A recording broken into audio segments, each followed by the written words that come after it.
Right. Thank you very much, Saqr, for joining us. It's great to have you today with us. Saqr is a person who's very knowledgeable about blockchain, and he's very enthusiastic about blockchain. And he has been establishing HealthTech Innovation Hubs for IBM's consulting arm in their global business services. Saqr, I have 3 questions for you today. Okay.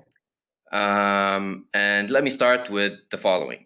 Do you think COVID-19 will change the way we do business in the healthcare sector?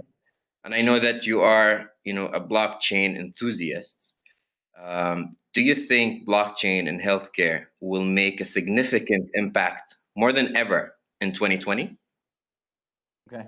Now, first of all, Faisal, thank you very much for having me. It's an absolute pleasure to be recorded by your entity and participate in building, let's say, more awareness about innovation and healthcare. Also, thank you for a kind introduction, but just to a legal disclaimer, as I am an IBM employee, anything that I say is my personal point of view based on my experience, not necessarily the point of view of IBM.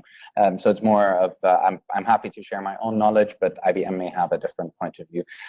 Now, if we consider the situation we're in right now, there is actually no industry that hasn't been impacted. Particularly, the travel and transport industry is looking at something like a 43% drop. The aerospace and defense industry, a 40% drop. But at the same time, we can see industries like healthcare picking up, and particularly the supply of medical equipment and protective equipment is becoming more and more focused. And it's a tough challenge for entities to respond to, particularly in healthcare. Do I believe it will change the ecosystem? The situation that we're in right now, I think we've already seen it change the ecosystem. So I believe that the healthcare ecosystem, and Faisal, you know, because we've participated with Austrade before, in 2018 and 19, we're building something called the National Health Lab for Emerging Technology in Saudi Arabia with the Saudi Arabian government. And there, particularly, the focus was around building a digital healthcare ecosystem, an emerging technology healthcare ecosystem. And we were fighting an uphill battle with questions. If we go to entities that are more traditional, we were fighting an uphill battle for adoption. What we've seen today is that entities that actually were prepared for a virtual delivery of care are the entities that are proving themselves as winners right now. The ecosystem will change drastically, I assume. I can't, there's no way of knowing it, but indicators are already there. From one that is a closed single entity ecosystem to one that is actually a real ecosystem where entities are collaborating with each other, sharing knowledge together. And we can see that on international levels where China is sending people, for example, to Italy. And we can see that nationally where now new entities are being called out to manage this crisis and help manage this crisis. And anyone who isn't able to actually participate in that open sharing of the situation or the response is now on the back foot. Just think about the World Health Organization and their tracking of cases. If we're considering that entities would be, let's say, let's not go far back in 2017, where entities were not as open to sharing data, we wouldn't be able to actually find the accurate data. So the ecosystem will change, I believe, and particularly that means that the ecosystem will start to become more open and more willing to adopt emerging technologies, particularly for virtual care delivery. I see. Yeah. Now, to the second part of your question, if you help me with repeating that. Yes. So the second part is, how do you think? I mean, you touched base a little bit on the change of the way we're going to do business in the healthcare sector, but if you can maybe elaborate a little bit more. Perfect. Yes, I do believe that virtual care will become now more important than ever. And we can see this in countries like the Netherlands, for example, where they're starting to adopt virtual care to ensure that they keep in touch with quarantined corona patients. right? So virtual care can come in various forms. The one that is, I think, most widely known is telemedicine, where over the telephone you can contact the doctor. That's been now taken on the next level, where there's video consultations with the doctor. We can see new business models emerging in the healthcare environment. Particularly, for example, the UAE has issued a draft legislation for safe medical delivery, and that will enable them to ensure that the right medicine will arrive at the right customer.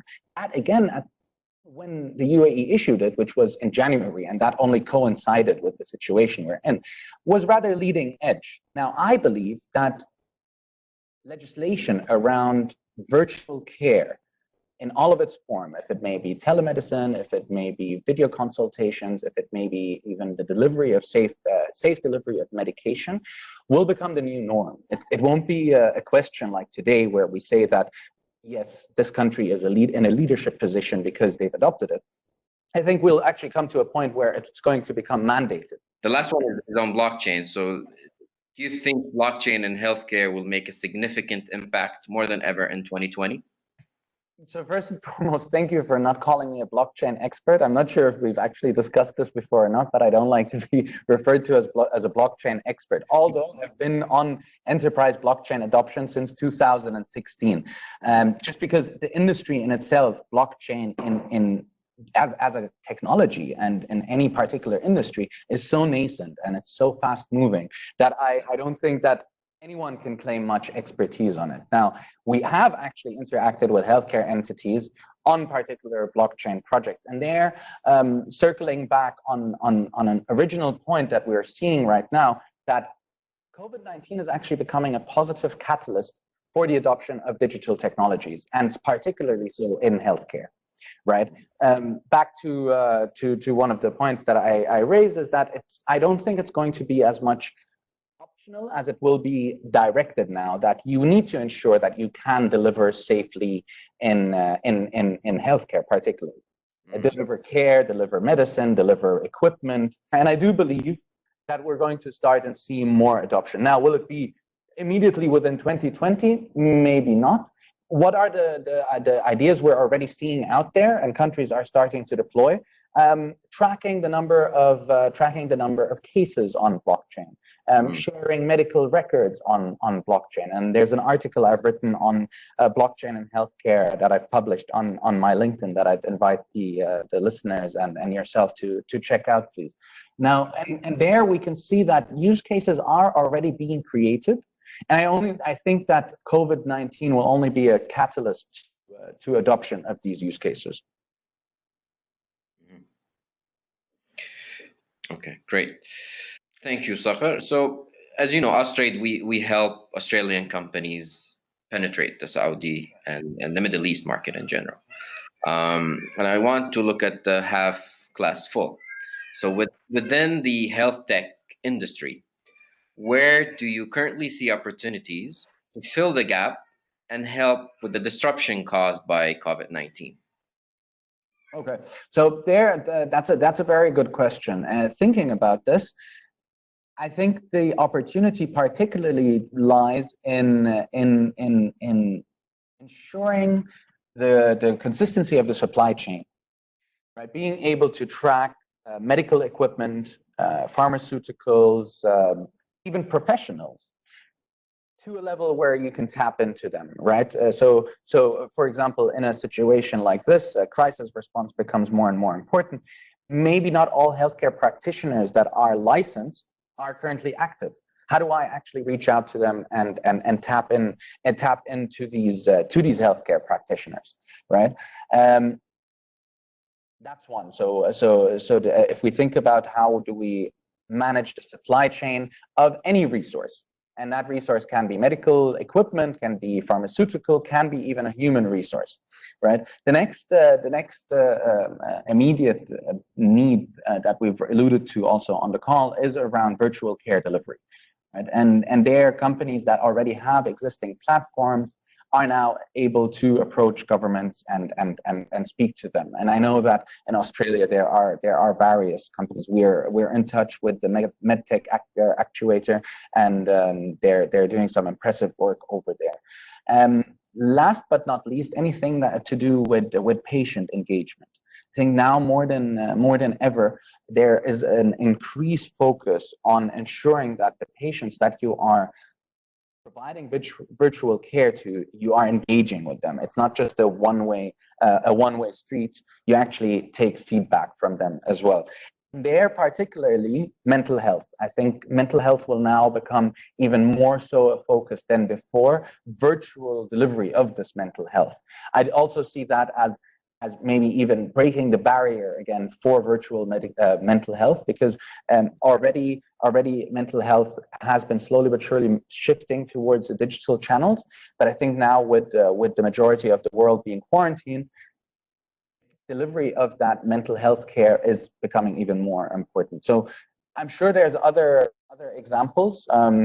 For example, to return to one we've mentioned before, 3D printing, but that goes under supply chain and managing the shortening of the supply chain and the visibility of the supply chain.